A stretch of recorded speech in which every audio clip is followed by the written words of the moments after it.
Boa tarde, cidadão. Está de volta na Band Natal, chegando em todo o Rio Grande do Norte, né? E você já sabe que eu trago sempre aqui para refrescar. Tá uma quentura de matar. E aí, a nossa opção de hoje do suco-sumo, para quem ainda não conhece, é o mesmo envasador, o mesmo fabricante, é Potiguar da Aquacoco, né? E a suco-sumo, para você que está nos acompanhando, né? Nos oferta hoje com esse suco maravilhoso de uva, né? Para quem não sabe, a uva é uma fruta rica em resveratrol.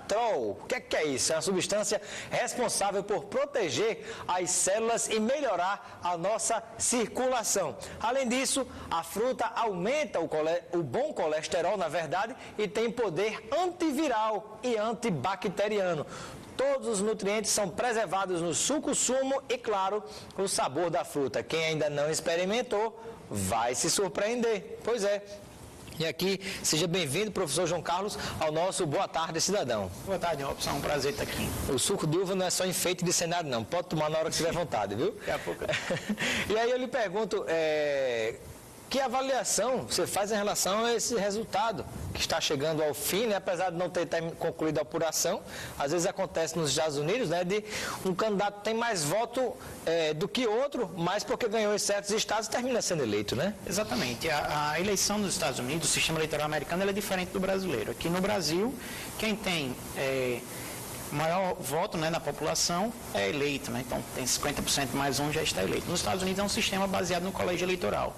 Então o candidato ele tem uma espécie de eleição interna dentro de cada estado.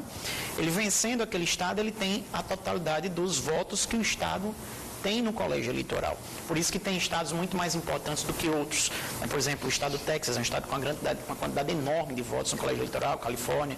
Enquanto isso, por exemplo, o estado do Alasca não tem nem menos de 500 mil eleitores, só tem 3 votos no colégio eleitoral. Então, nesse caso agora, mais uma vez, a Hillary, no cômputo geral, provavelmente vai ter mais votos no absoluto do que o Trump, como aconteceu um tempo atrás na disputa entre Al Gore e Bush. E George Bush, W. Bush, né? Exatamente, mas quem ganha no colégio eleitoral é quem tem a vitória. Pois é, rapaz. E com a avaliação que você faz em relação a esse resultado que eu acho que pouca gente no mundo inteiro esperava? Realmente os principais especialistas não tinham, de fato, precificado, digamos assim, analisado coerentemente aquilo que poderia acontecer em relação a Trump. Porque a eleição norte-americana ela tem vários aspectos definidores. Por exemplo, um deles é o voto facultativo. O outro é a maneira como o candidato consegue levar os seus eleitores tradicionais às urnas, já que o voto não é obrigatório. Então, todas as grandes pesquisas apontavam a vitória de Hillary. Claro, a distância era muito grande, um mês e pouco atrás, imaginava-se que Hillary pudesse ganhar com aproximadamente 6%, mas isso foi diminuindo à medida que Trump ia crescendo, à medida em que, principalmente, algumas denúncias de reabertura, por exemplo, de procedimentos do FBI contra Hillary aparecendo, mas mesmo assim acreditava-se que Hillary ia ter uma vitória. Só que são alguns elementos importantes. Por exemplo, Hillary não conseguiu, talvez por ser parte daquela antiga política americana democrata, que já teve presidente, o próprio Bill Clinton, que está no poder há tanto tempo, não conseguiu movimentar o seu eleitorado principal, que é o eleitorado de imigrantes, os latinos, e das populações negras americanas. Os negros, né? Exatamente. Por incrível que pareça. Mas será que o negro americano, por exemplo, não compreendeu que era pior, por exemplo, um racista que é o Donald Trump?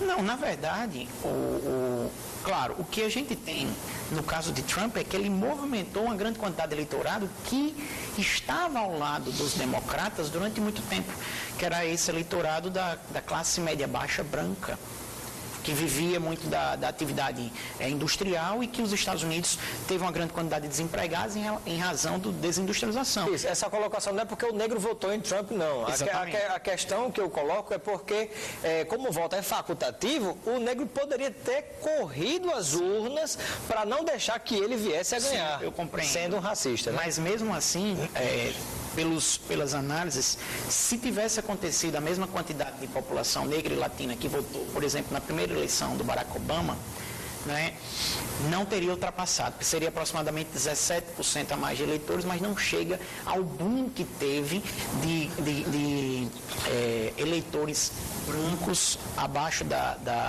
da linha de educação superior, que foi o que aconteceu na eleição agora de Trump. É realmente incrível, né?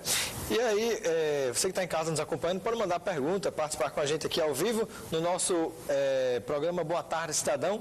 Anote aí para mensagem de texto ou WhatsApp no 999827916 de qualquer cidade do Rio Grande do Norte.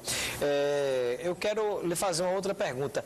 Que consequências isso pode ter para o mundo, né? Há uma dúvida se de repente aquelas loucuras que o Donald Trump falava na campanha, se ele falava de verdade na intenção de quem quer fazer aquilo acontecer, ou se era só discurso meio louco para ganhar o voto do eleitor americano. Isso daí é uma incógnita por enquanto.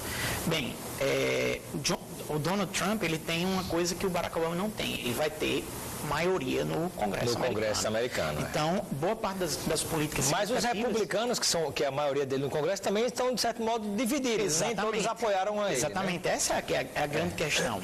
Porque você tem dentro... O Trump, ele é um fenômeno que já é um fenômeno estranho à política americana, e ele é um fenômeno estranho aos republicanos. Então, há uma grande quantidade de republicanos que não apoiaram ou apoiaram de forma, digamos assim, muito fraca.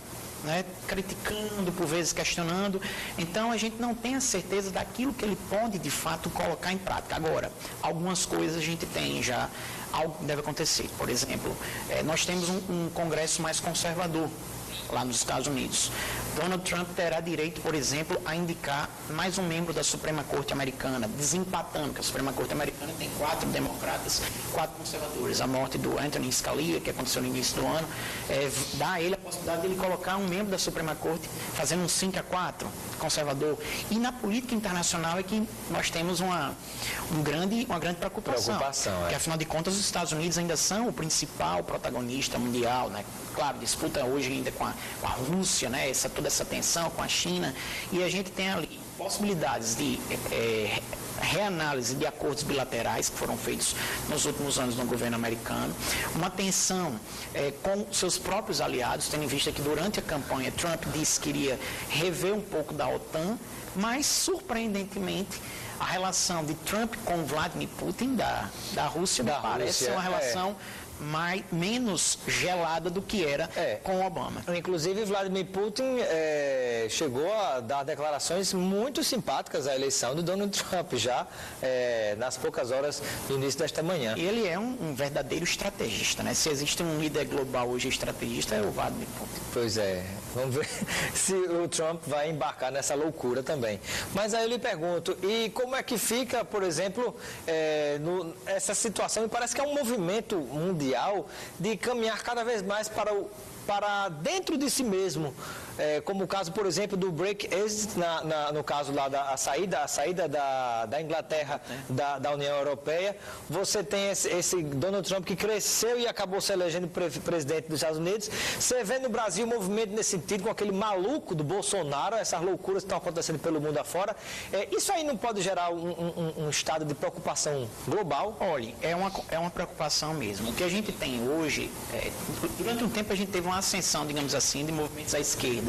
E agora a gente tem tido uma ascensão dos movimentos à direita no mundo.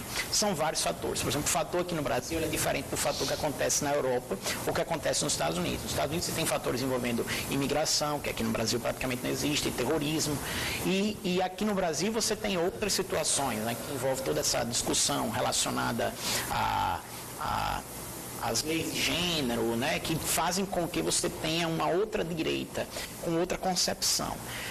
A grande questão hoje nós já tivemos, por exemplo, na América Latina, a ascensão de Macri, que ele é mais à direita do que o Kirchner. Exatamente. Tivemos a ascensão, por exemplo, aqui, no fim das contas, o governo Michel Temer, ele tem uma concepção diferente. Mesmo via impeachment, mas ele representa esse setor conservador. Nos Estados Unidos você tem a Inglaterra, né, a Brexit, e os Estados Unidos com Trump, e agora é muito provável que esse crescimento da direita esteja ligado também, por exemplo, à França. Nós teremos eleições presidenciais na França em 2017 e é muito provável Há uma tendência nesse sentido. Exatamente, também. A tendência é que a direita se fortaleça ainda mais. Hoje já se discute a possibilidade da Marine Le Pen, que é a grande representante da direita francesa, ter muito mais força eleitoral nas eleições, né, de 2017. Pois é, dá um outro programa só sobre isso. Mas rapidamente, nosso tempo já está no fim, uma palavra sobre o que pode acontecer nas relações com o Brasil. Olhe, as relações governo são relações que muito provavelmente não devem ter grandes transformações. Quem mais sofre é o México, né? Agora, a grande transformação que pode acontecer é que o Brasil está tentando entrar num processo de recuperação econômica. Ou seja, o Brasil está tentando sair da crise. E a ascensão de um presidente que o mercado ainda não conseguiu compreender qual é a sua atitude econômica, deixa esses países emergentes em uma situação de, digamos assim, de uma apreensão. Então, pode ser que a nossa recuperação econômica, ela diminua a sua velocidade, ela seja cada vez mais diminuída. Agora, relações governos, acho muito difícil que tenha alguma atenção. Muito bem. Bom, eu quero agradecer a sua participação no nosso Boa Tarde Cidadão, professor João Carlos. Seja sempre bem-vindo ao nosso Boa Tarde Cidadão. Eu que agradeço, estou sempre à disposição. Ficamos por aqui.